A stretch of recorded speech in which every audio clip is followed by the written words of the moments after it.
Hello, it's another month and another chance to learn from our mistakes.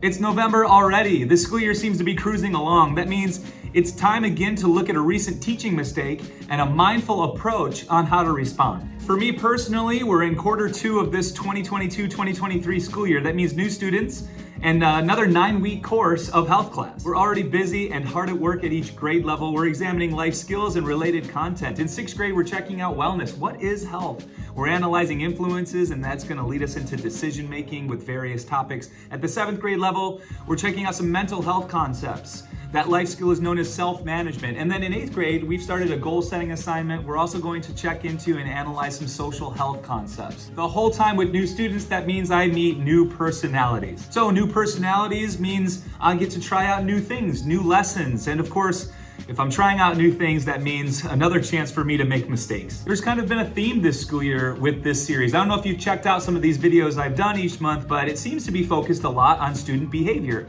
as well as my reaction to that behavior. Here's what I mean. I've noticed some off-task behavior this school year, and that's just standard stuff that comes along with education. Working with teenagers, some teens will try and derail the conversation, or they'll try and sabotage an activity or a lesson.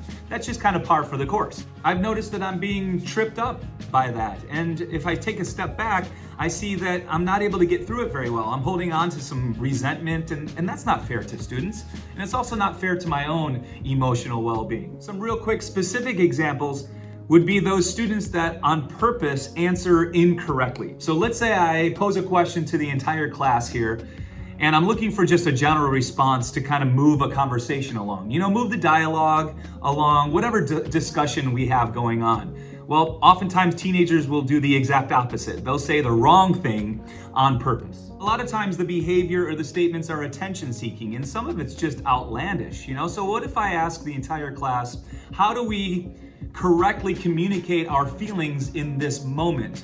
Maybe a student screams out in front of everyone, punch that person in the face. Yes, that's just a joke, and I appreciate humor, but how can I get the class back on task and back in focus? Because that might have been done just to make a friend laugh. So how do I do that without the lesson just kind of falling apart from there? And on top of that, how do I stop myself as the teacher from holding onto a grudge against those types of students? Even if it's repeated behavior, how can I stop that frustration from occurring? Can I treat somebody fairly and give them a brand new chance each and every day, each period that they come into the room? We all deserve a fresh start and second, third, fourth, 10th chances in life. So what do? That leads me to this month's mindful tip for any fellow educators out there, and that is to separate the behavior from the person. Before getting into any consequences and before any one-on-one conversations where I might reestablish boundaries for future behavior, before any of that, if I separate the behavior from the student, now I'm being a mindful educator. And that's what young people deserve. They deserve a chance to make those mistakes, yes, even the annoying and frustrating ones, as they develop socially and emotionally in life. Now, easier said than done, for sure. But once I can have that mindset, I'm separating the behavior from the student, now that just sounds like a caretaker, doesn't it? Hey, I love you, but I don't love what you're doing right now. And that's fair. Students may have heard that at home before, so to hear it from another trusted adult at school, that affirms they have worth. We're not attacking their character. We're not attacking them as a person. We're saying we don't appreciate the disrespect. We're separating the behavior from the person. Your choices are what's causing the disrespect, not your existence. Notice that verbiage, that way of speaking, that's mindful of relationship developing.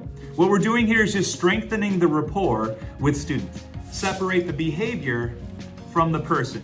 Yes, we've all heard it before, but let's put it into action to benefit everyone involved. Like any of these self-reflection videos that I do, this is just a recommendation to myself. It's a reminder. Any other educators, if you benefit, great. And I would love to hear what you do that works through frustrations, the annoyances, the repeated misbehavior. How do you mindfully respond? How do you mindfully keep that doorway wide open for the next interaction to be a positive one with students? You can let me know any related thoughts in the comments. And while there, be sure to check out the YouTube description for a website link on this very topic that you can read right after watching. All right, that's it for this month. I'll be back in this series at the start of December to examine another teaching mistake and a mindful approach on how to respond. If you're looking for more content like this, I've got plenty of mistake videos out there throughout the years. I've got some student reflections that would be worthwhile in checking out. I've been doing some read-alouds, repurposing children's picture books for the older students here at the middle school level, and of course some full lesson activities that might benefit you if you're in the health classroom. So go ahead and poke around the channel. We also have a podcast with 8th grade hosts. You can find us on any listening platform as Life is the Future. Until next time, thanks for tuning in.